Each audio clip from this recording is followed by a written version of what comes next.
Um, we're just gonna give it a couple minutes here to get going, and then right around 1 o'clock we'll start it all up here. If you guys are live and listening, you can tune in on the live chat and fire off some questions as we go. Let us know where you're coming from, and yeah, we'll get going here in just a couple minutes. Eric, where are you right now? I'm currently in Schoenberg, a small village just above Innsbruck in Austria. And it's a beautiful area. It's right at the mouth of the Stubaital Valley.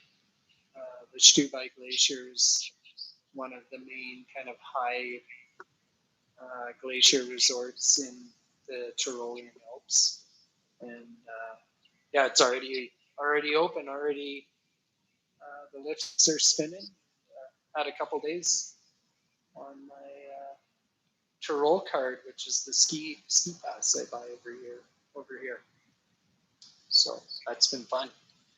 Early start.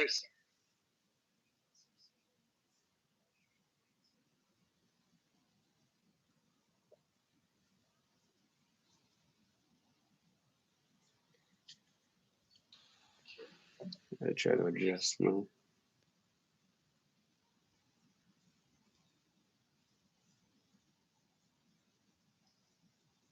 Should we jump into the questions we already have, or should we do intros?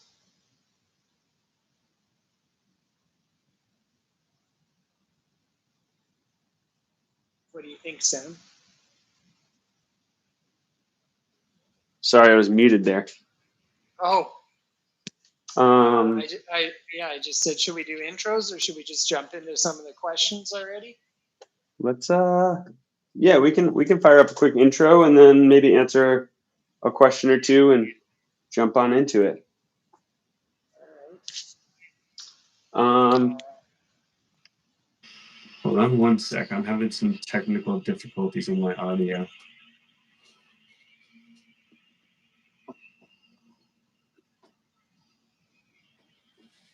All right.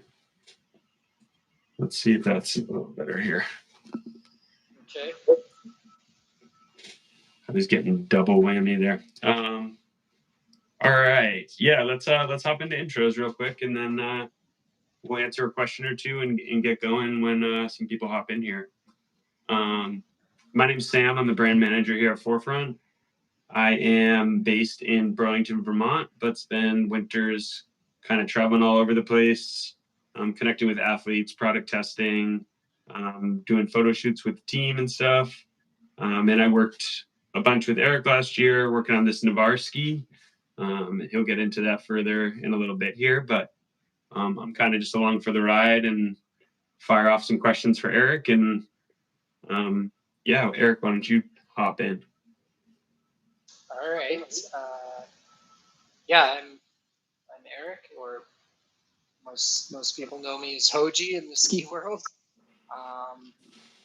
Been with the Forefront brand since 2004, 20 years. Yeah, I've been involved with many different projects and different ski models over the years, as well as obviously being like an athlete for the brand, producing media content, films, and photography. But yeah, really, it's been an awesome journey to work alongside a small brand that's very core, very like niche, and it's enabled us to create some pretty specialty skis that are high performance in their own aspects. Yeah, working with Forefront and having the opportunity to be involved with the ski development really is how I got my start with kind of my second phase of my career, really getting into product development and design and testing. Of course, lots of testing. Yeah, and just so everybody's aware, like the NEVAR, the Raven, the Hoji, the Renegade are all Eric skis that he's kind of conceptualized and brought to life. And then the whole four-lock system, which is our new skin integration system, featuring Pomoka skins. That's also another one of his brainchild. So kind of that whole collection of skis and touring system is all what Eric's helped bring to the market for Forefront. So yeah, I guess why don't we just jump into the lowdown on the NEVAR? Maybe you can tell us like kind of how it came to be, sort of who was involved in bringing that to life, and then where you see it lining up in your collection of skis and when you ski it. All right, perfect. Yeah, yeah, super excited about the NEVAR. This was kind of a desire from myself and several other people that were heavily involved to kind of go away from my main product line with Forefront of fully rockered skis, with soft snow performance in mind and ski touring. And trying, our goal was to try and create like a very versatile, very fun ski that embodied the benefits of the fully rockered designs, and combined a little more of their traditional aspect with camber and trying to create a ski that could perform equally as well in soft snow and firmer snow. And really, the goal is like an everyday, like very versatile tool, from arcing awesome turns on prepared slopes on groomers to being super fun and nimble in moguls, and kind of chopped up snow, and yet still providing good POW snow performance with a reasonable weight for ski touring. So it's a lot of requests and a difficult task, I would say. But we had a lot of fun, and we had an excellent team behind this ski. It wasn't just myself. And it actually, this was an area that I don't have a lot of expertise in, or I'm coming from a different world, really. So I was happy to collaborate with everyone on this project and to create this ski. And I think the magic is the people behind it. Like, it's such a good team from all over the place, skiing in different conditions and with different kind of ideas. But in the end, I think we really got to the point, and like all of our intentions were aligned. And by the final rounds of prototypes, we were really just like honing in on little details and perfecting this ski. Yeah, and then like why don't you talk about a little bit about the team, about Bob, about Trygve, and kind of what they brought to the table when we were conceptualizing what the NEVAR ski could be. And Eric, you can talk just a little bit louder if you don't mind. Okay, yeah, I can move. You can move a little bit closer here. There we go. Yeah, yeah. So super fortunate to have Bob and Trygve. Like Bob Boyce. The two of us have worked extremely closely on all of the previous models of skis, from the very first EHPs to the Hoji to the Renegade to the Raven. And Bob has a lifetime of experience and knowledge with ski development and design. And yeah, it's always a pleasure. I really couldn't do it without him. And then additionally, Trygve from Norway. He has been a good personal friend, and kind of involved with Forefront in many ways for pretty much as long as I have been. And we've skied together quite a few times over the years. And coming from Norway, he has, I think, a really good feeling for the sport, for skiing in all aspects, coming from a racing background and really ski touring a lot in all kinds of conditions. So he was very instrumental in kind of bringing it all together. And what he like the performance requests he had given us were, I think, the perfect direction to get the project really going in the right direction from the beginning. Yeah, totally. And Trygve is our Norwegian distributor for Forefront. He has Vertical Playground, which is an awesome shop over there, and has been skiing Forefront for forever, really. Eric, I think there's a story of you guys skiing together when you came up with the Hoji or the EHP maybe originally back in the day. But when we got involved with him this season or last season to work on this ski with him, he was super excited and shares a huge passion for Forefront. And has been on the Forefront rocker train forever. So for him, it was exciting to see a ski that really works well for Norway and a lot of the conditions that they're seeing. Really excited to see that come to life. So yeah, maybe Eric, you can talk about how the NEVAR kind of fits in with the Raven, Hoji, and Renegade, and kind of where you see that ski being a useful tool in the quiver. Yeah. Well, I mean, the Renegade and the Hoji are pretty well established and well known, and what they're intended to do is really be these playful tools for that are at a reasonable weight for ski touring and have ample flotation. With the pulley rocker design, they're fantastic for what they do. And the Renegade is specifically very much a POW ski that's at a 122 waist. It's hard to say that ski isn't designed for powder. The Hoji we developed afterwards to try and kind of create something that was similar but a little more versatile with a bit narrower width overall and a bit lighter. But just this ultimate surfy feeling.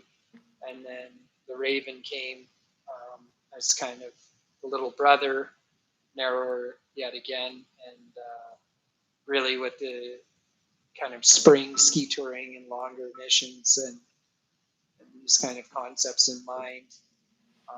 But all of them have some degree of fully rocker design. And that was kind of the missing piece of the formula that we built with the NEVAR, is just to create something that's in line with those skis, but to give it camber and give it even more performance abilities on firmer snow. So I would say it's even more versatile, and yeah, it's just things evolve, right? Like we want to keep improving, and this is the next chapter. Sweet. Well, there's a bunch of people here firing off questions, so maybe we hop into a couple questions here.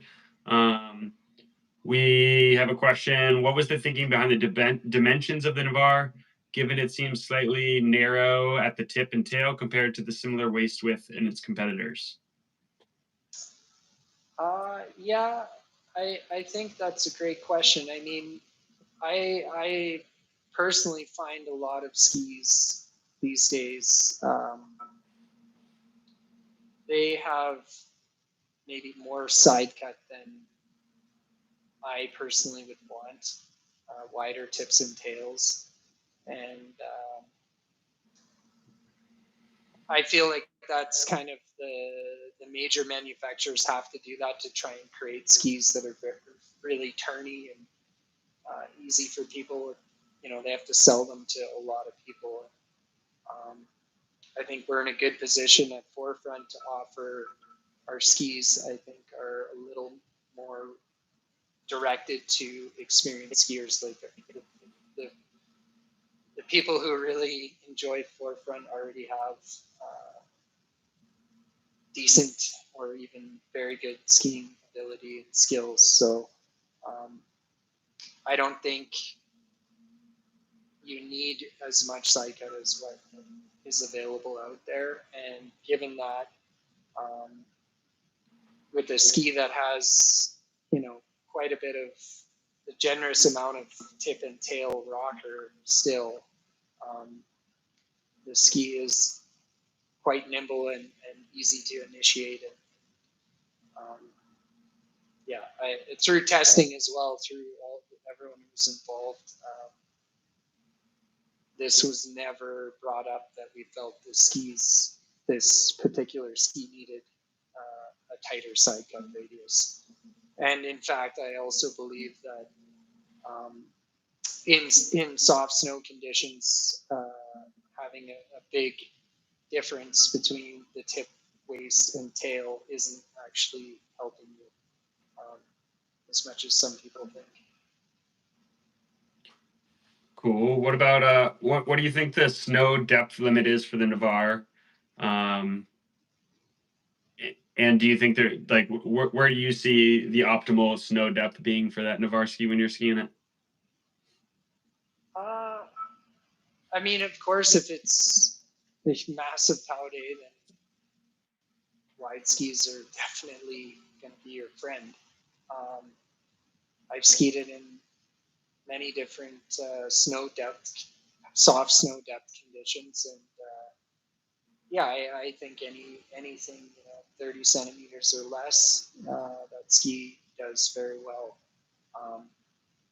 And I think it's, if you have it in your mind that you're using it, potentially at a ski resort, the POW is only available for so long, and then you're dealing with mixed conditions and you're skiing a lot of in between the POW.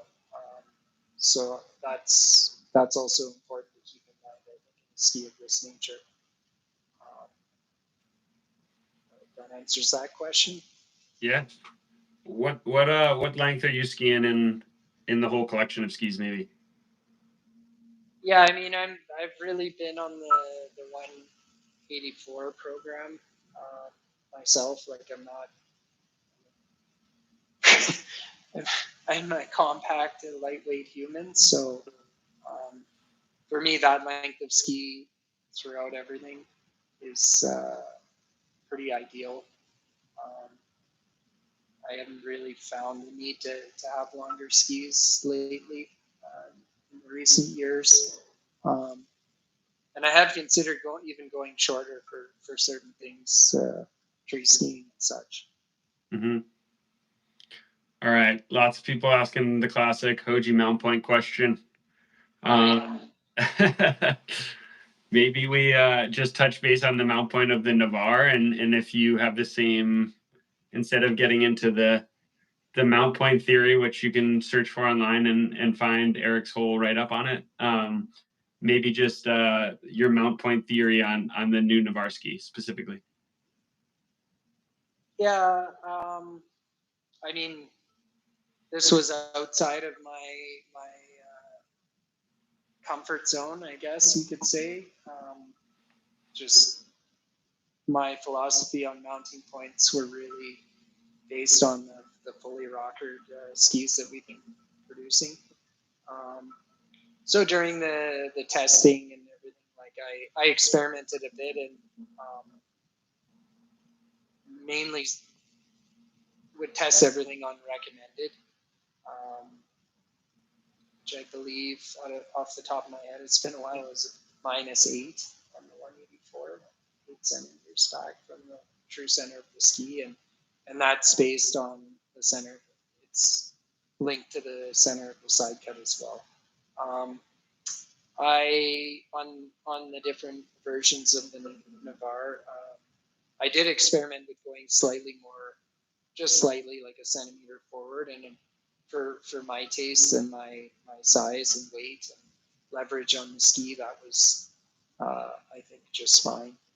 Um, uh, but yeah, I think this ski, it's more linked to the traditional concept of the mounting point, and the recommended is going to be a good place for most folks. If you're smaller like me and short boots, you might want to try it slightly forward, depending on your taste and your technique. But I think the mounting position on the NEVAR is quite good, and a bit more straightforward than the fully rockered stuff. Right, definitely a little more easy to figure out right off the bat for somebody that hasn't skied the ski. Definitely some adjustments required when you're riding around on your fully rockered skis, but for me and for a lot of the people that were involved in testing the ski over last year, it's kind of one of those hop on, happy with the mount point right off the bat, and easy to figure out, but still a lot of that surfy Eric flavor in there with the rocker and the tip and the tails. Somebody asked a question about any clear plans to expand the Camber offerings within the Hoji collection. Oh. Is he hooked on Camber? That's the question. I mean, I don't think, for me personally, and what I like in the more POW ski, like focused POW ski and wider width, I don't see myself going in the direction of Camber ever. In these, where we're at with the 100 plus millimeter waist, I think this category, this width of ski, it's cool to play around with, and I think that's the right width for my personal taste for this kind of blended hybrid Camber rocker tip and tail ski design. That answers the question. I don't have any plans on putting Camber in the Renegade or Hoji at the moment. Yeah, I think that answers it.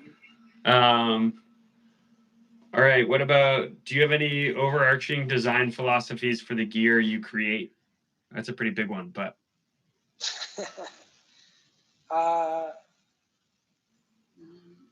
Yeah, I mean, I think, have you sum that all up? But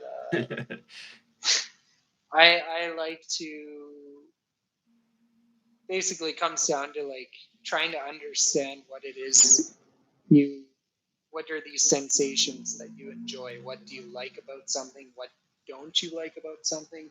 And these are all feelings based on your own perception and sensations that you experience. So it's kind of a strange thing, but to try and understand these feelings and get to the point of like what it is that is actually helping or hindering you, identifying that, good or bad, can take a long time. It can be something very obvious, but I like that, and I always try and think of that philosophy towards any kind of product development. Really identifying the problems or the positive aspects of something. What's working, what's not working. Yeah, I think something else that comes up a lot with us, Eric, when we're working on a product is you trying to make it easier for people to enjoy something, whether it's like dealing with skin failure and having that ruin your day and be a frustrating thing, or getting bogged down with a lot of snow. Like, although you are an expert skier, I think that a lot of the design intent for me seems to be around you trying to help people out and find a solution too, which has been very important in a lot of the designs over the years, for sure. Mm-hmm. Yeah, the user interface, and trying to think of it from all kind of experience and ability levels, is an interesting thing. Ultimately, if you can improve the kind of say this user interface, how things work, how they work for people, how hard or easy they are to do, to operate, to use, I think this is what leads to good product. And this is one of the things that I think I've offered is as an actual like skier, a ski athlete, a coach, a pretend guide, a film athlete, whatever. All these things I've done over 20 years. It's given me a big overview of the aspects of the sport and the activities that we're doing here.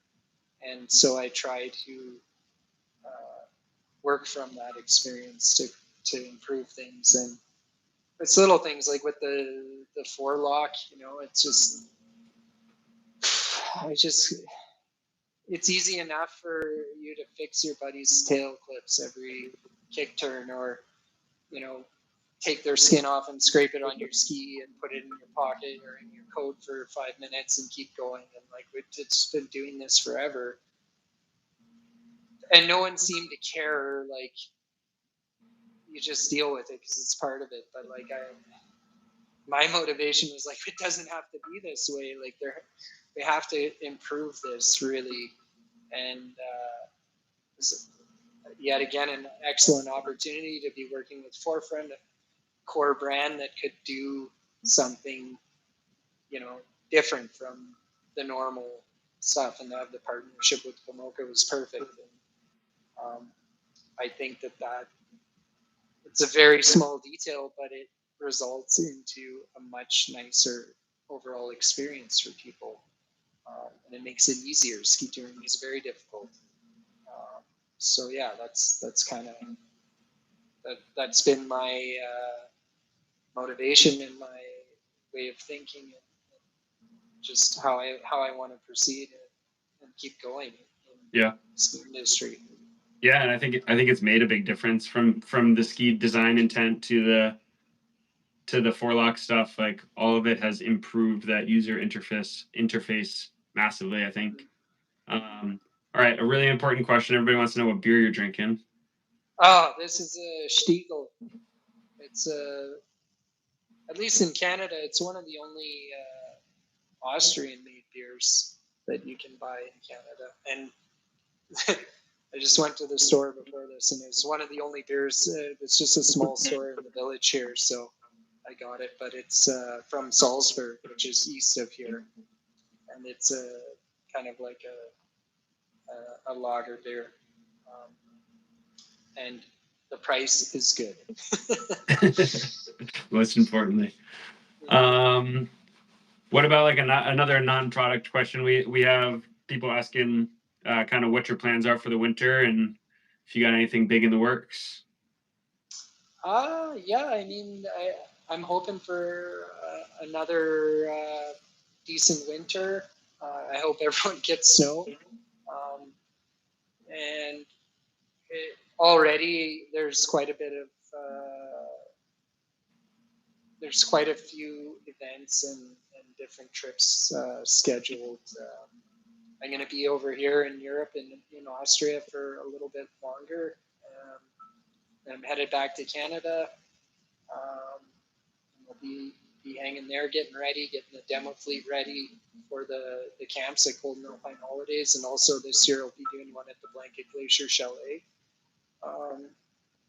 So pretty much from the end of November until Christmas, we'll be working at these camps, coaching and hut keeping and doing all the things, ski tech, demo fleet manager, life coach, whatever it is, drinking buddy. And then, a little bit of downtime over the holidays, probably spend it with my family back in Canada. And then potentially I'll have a call tomorrow. There's a couple ideas to start filming with Matchstick Productions again as early as just after New Year's. And probably around mid-January, I would come back to the Alps and be here, do some more skiing and some collaborative efforts with Dynafit, of course, with the new boots. There's a bunch of different test events. We might even get Forefront represented at these events. We're trying. Yeah. And then there's the big Arc'teryx backcountry or Freeride Academy in St. Anton again, beginning of February. Then from there might be a little window. I'm not sure yet quite what it will look like, but then the Blister, I'd like to attend the Blister Gear Review Summit in Crescent Butte again. I believe that's March, beginning of March, and then the end of or mid-March is another Arc'teryx Academy in Mammoth, California this year, which will be cool. I haven't been to Mammoth. I did some shooting there with Matchstick back almost 20 years ago, so it'll be cool to get back to that part of the world. Yeah, hopefully those are back-to-back events that we're skiing at too. We'll be at a bunch of Forefront people will be at the Blister Summit, and then hopefully off to crash the party at Arc'teryx because that's a really fun event. Nice, yeah. So I mean, and then the spring, is open for who knows? Maybe there's another film trip opportunity, or loose plans to maybe head to Norway. Go visit Trigva in the spring. It could be nice. But yeah, it's pretty full. Pretty packed up already. Pretty packed up already, and I feel very fortunate to have all these excellent work opportunities, and they're not just work; they're great fun and a lot of great people to meet again and ski with. Yeah. Cool. Keep on keeping on, and for as long as they keep inviting me, I'll keep showing up. Somebody asked, "What's your binding recommendation for the NEVAR?" I think that's a great segue back to the NEVAR ski here. Yeah, it's. I mean, it really depends. Last year for testing, I was jumping between. I quiver killered some of the prototypes for using the Look Pivot and a set of Alpine boots, and also the Dynafit Tie Guard, and skied a lot on as well on just the minimalistic low tech, like lightweight Dynafit bindings as well. So I would be swapping between those two bindings and between my two boot setups just to get a good feeling for the two kind of extremes of what I think that ski would be utilized with. But yeah, it just depends what you intend on doing. I highly enjoyed skiing that ski with Alpine bindings. Had some fantastic days, and I also pushed the low tech the Dynafit bindings, the minimalist bindings on the resort, just because I was really digging the combination of the new Ridge boot with that ski. I think they pair nicely. So I can't give you a binding anywhere answer. from Alpine bindings to low tech. Yeah. I mean, I think it's just what you intend on using that ski for. Of course, if you're touring, I would always go with lightweight, minimalistic bindings because I'm old and weak. Somebody's asking, what's your favorite piece of non-technical gear? Non-technical gear? Yeah. I mean, I had my prototype Hoji hat that the Arc'teryx designers kindly made me, and unfortunately I melted it last year fell under the wood stove. That must have been my favorite. I wore that for hundreds of days. My favorite is technical. My favorite is your bike grip ski. Oh, I also lost that last year in my big crash filming with Matchstick. But yeah, that was a fun one.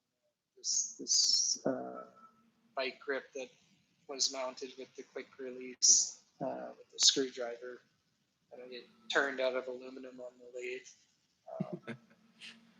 Excellent conversation piece. And, yeah, a fun one to have. I'm gonna have to make, if I can find the time, maybe when I'm in Canada. I gotta turn another adapter to make another one. It's sad to lose that one. Word. Well, I think we're gonna wrap it. It's nighttime for Hoj over there, and I think we got to a lot of the good questions. And yeah, everybody can continue the questions on the YouTube after this, and maybe Eric can hop on and answer some stuff later on. But yeah, any last words here, or any last minute plugs for what you got going on? No, I'm stoked. There's a lot of people sending in excellent questions. I want to thank you again, Sam, and Forefront, and Trigva and Bob, and everyone who's involved testing and developing the NEVAR. Very excited about this new ski. I'm excited for winter. I hope everyone's safe and has decent conditions, or even great conditions. And yeah, I gotta get back to. I've been studying, trying to learn German. The crash course here. I got a big test tomorrow, so I'm under a bit of stress in a totally foreign element that I had never had to face in my adult life. So school. So everybody wish Hoji luck for his big test coming up. Thank you. All right, guys. Thanks again. Check out all Eric's new skis on forefront.com. Check out the 4-lock system, and yeah, stay tuned for more fun stuff coming from Hoji. Peace out, guys. Peace. Thank you, guys.